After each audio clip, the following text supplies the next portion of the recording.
Баршаңызға сәлем. Бүгін булочкалардың рецептімен бөлісетін боламын. 2 стакан жылы сүт, 2 жұмыртқа, шекер, тұз, дрожжи, сары май саламыз. Сары май бөлме температурасына еруі тиіс.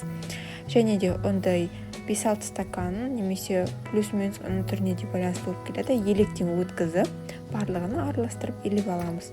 Сұйық маймен жағып, бетін жауып, жылы жерге қоямыз.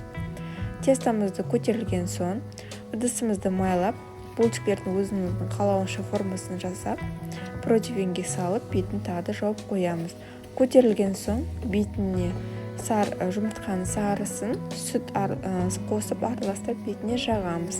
Содан соң кунжут немесе макты сеуіп, қалауынша тоқ пешке салып пісіруге жібереміз. 180 градуста қызарғанша пісіріп аламыз. Содан соң сироп дайындаймыз. Қайнаған суға бір ас қасық шекерді салып, піскен ыссы булочкалардың бетіне жағамыз. Болды, осымен булочкамыз дайын. Ас болсын. Маған подписка жасап, лайк басыңыздар. Рахмет.